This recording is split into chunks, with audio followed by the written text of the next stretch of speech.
চাঙ্গা করে তুলতে ঋণদান প্রক্রিয়া আরও মসৃণ করতে রাজ্য সরকার ওয়েব ভিত্তিক লোন ম্যানেজমেন্ট সফটওয়্যার চালু করেছে। উত্তরবঙ্গের ৩ জেলায় বাগিচা শ্রমিকদের ২০ কোটি টাকারও বেশি ভবিষ্যনিধি বকেয়া থাকায় ২১ জন চা বাগান মালিকের বিরুদ্ধে এফআইআর দায়ের করা হয়েছে। আমদানি বাড়তে শুরু করায় রাজ্যের খুচরো বাজারে পেঁয়াজের দাম কয়েকদিনের মধ্যেই কমবে বলে টাস্ক ফোর্স আশ্বাস দিয়েছে। বিরসা মুন্ডার জন্মবার্ষিকী উপলক্ষে রাজ্যের ১৫টি জেলার ১০২টি ব্লকে আজ শুরু হচ্ছে জয় জোহার মেলা। উত্তরবঙ্গ মেডিকেল কলেজে থ্রেড কালচারে অভিযুক্ত ৫ পড়ুয়ার সাসপেনশনের ওপর কলকাতা হাইকোর্টের স্থগিতাদেশের প্রেক্ষিতে আজ থেকে তারা ক্লাস করতে পারবেন। গোয়ার পানাজিতে আজ শুরু হচ্ছে ৫৫তম আন্তর্জাতিক চলচ্চিত্র উৎসব।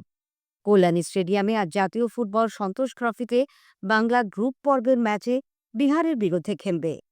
আসি বিস্তারিত খবরে।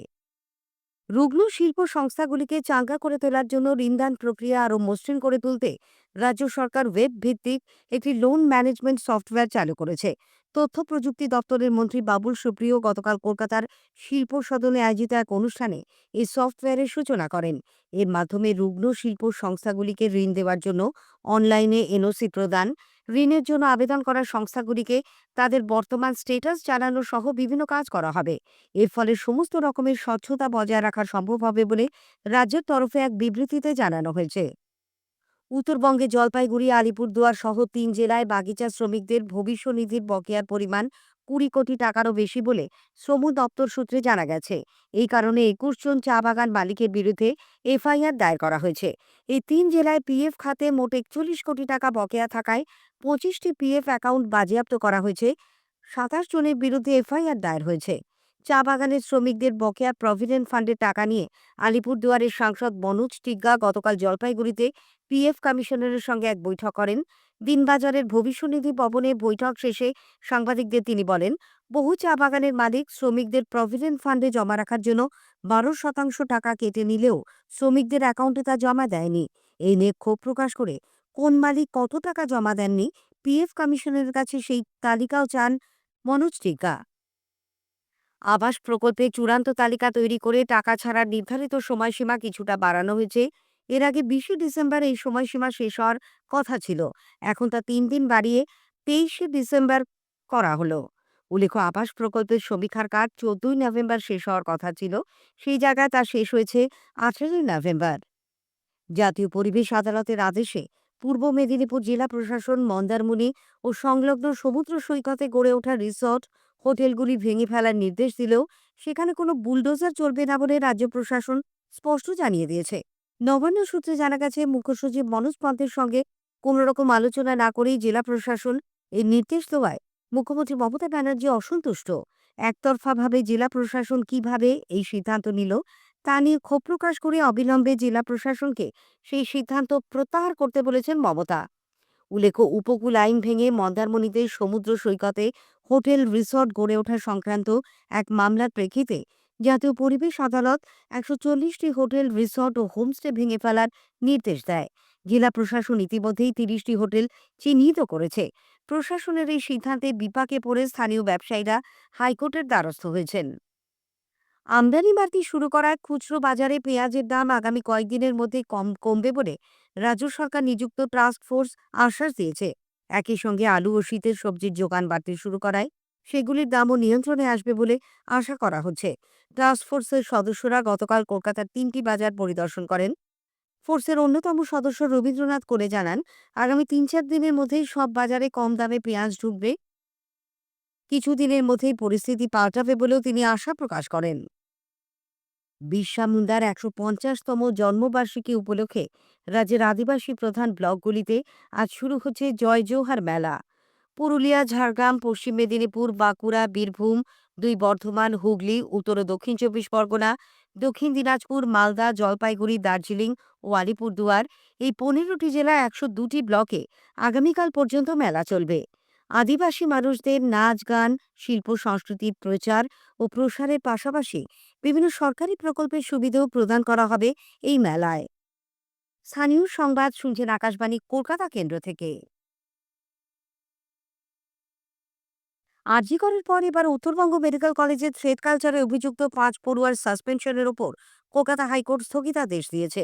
বিচারপতি জয় সেনগুপ্ত গতকাল আবেদনকারীদের সাময়িক স্বস্তি দিয়ে বলেন, আপাতত ক্লাস করা ও পরীক্ষার ক্ষেত্রে কোনো বাধা থাকছে না, তবে অন্য কোনো কাজে তারা কলেজে যেতে পারবেন না। এই নির্দেশের ফলে আজ থেকেই ওই পড়ুয়ারা ক্লাস করতে পারবেন, বসতে পারবেন পরীক্ষাতেও। সাসপেন্ড হওয়া ওই 5 ছাত্রের হয়ে আদালতে মামলা লড়েন তৃণমূল কংগ্রেস সাংসদ আইনজীবী কল্যাণ বন্দ্যোপাধ্যায়। তিনি বলেন, অ্যান্টি র্যাগিং কমিটির মতামত না নিয়েই সাসপেনশনের এই সিদ্ধান্ত। কিন্তু পড়ুয়াদের সাসপেন্ড করার ক্ষমতা কলেজ কাউন্সিলের নেই, তা করতে পারে শুধুমাত্র একাডেমিক কাউন্সিল। উল্লেখ্য, এর আগে বর্ধমান মেডিকেল কলেজের 7 ডাক্তারি ছাত্রকেও সাসপেন্ড করে কলেজ কর্তৃপক্ষ, তাদের হস্টেলে ঢোকাও নিষিদ্ধ করা হয়। ওই মামলাতেও গত 8ই নভেম্বর বিচারপতি জয় সেনগুপ্ত পড়ুয়াদের ক্লাস করার নির্দেশ দেন। এদিকে আরজিকর হাসপাতালে চিকিৎসক তরুণীর ধর্ষণ ও খুনের ঘটনায় শিয়ালদা আদালতে বিচার প্রক্রিয়া চলেছে। গতকাল 2 পুলিশ আধিকারিক ও এক চিকিৎসকের সাক্ষ্য গ্রহণ করা হয়। এই 2 পুলিশ আধিকারিকই 9ই আগস্ট রাতে ধৃত সিভিক ভলান্টিয়ার সঞ্জয় রায়কে গ্রেপ্তার করেছিলেন। অন্যদিকে সাক্ষ্য দেওয়া চিকিৎসক ছিলেন তদন্তের সময়। উল্লেখ্য, গত 11ই নভেম্বর এই মামলার বিচার প্রক্রিয়া শুরু হয়েছে। শুনানি চলেছে রোজই। মালদার মানিকচকে বিজেপি কার্যালয়ে দলীয় নেতৃত্বের উপস্থিতিতে পঞ্চায়েত সদস্যের ওপর হামলার অভিযোগ উঠেছে পঞ্চায়েত প্রধান ও তার সঙ্গীদের বিরুদ্ধে। গতরাতের ওই ঘটনায় এলাকায় ব্যাপক চাঞ্চল্য ছড়ায়। আক্রান্ত পঞ্চায়েত সদস্যা প্রতিমা মণ্ডল মানিকচক হাসপাতালে চিকিৎসাধীন। আমাদের সংবাদদাতা জানাচ্ছেন, দক্ষিণ চণ্ডীপুর গ্রাম পঞ্চায়েতের প্রধান শক্তি মণ্ডলের বিরুদ্ধে বিভিন্ন ক্ষেত্রে দুর্নীতির অভিযোগ দায়ের করেন ওই পঞ্চায়েত সদস্য ও তার ছেলে বঙ্কিম। এই নিয়ে মানিকচকে বিজেপি কার্যালয়ে দলীয় নেতৃত্বের নির্দেশ অনুসারে একটি সভাও ডাকা হয়। গতকাল সভা চলাকালীনই পঞ্চায়েত প্রধান ও তার অনুগামীরা প্রতিমা দেবীর ওপর চড়াও হয় বলে অভিযোগ। মাকে বাঁচাতে গেলে ছেলেকেও মারধর করা হয়। হিংসা এবং দুর্নীতির বিষ থেকে রাজ্যকে মুক্ত করতে তিনি নিরন্তর প্রয়াস চালিয়ে যাবেন বলে রাজ্যপাল সিভি আনন্দ বোস জানিয়েছেন। পশ্চিমবঙ্গের রাজ্যপাল পদে 2 বছর পূর্তি উপলক্ষে গতকাল রাজভবনে এক সাংবাদিক বৈঠক করেন তিনি। এই 2 বছরে রাজ্যের সার্বিক উন্নয়নে রাজভবন গৃহীত বিভিন্ন পদক্ষেপের কথাও তুলে ধরেন। বর্ণাঢ্য অনুষ্ঠানের মধ্যে দিয়ে গোয়ার পানাজিতে শ্যামাপ্রসাদ মুখার্জি স্টেডিয়ামে আজ শুরু হতে চলেছে 55তম আন্তর্জাতিক চলচ্চিত্র উৎসব ইফি।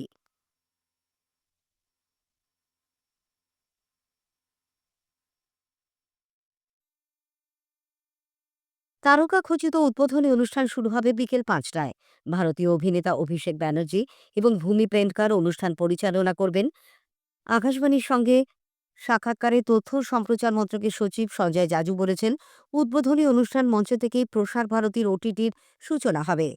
এদিকে গোয়া আন্তর্জাতিক চলচ্চিত্র উৎসবে এবার বাংলা থেকে 3টি ছবি নির্বাচিত হয়েছে।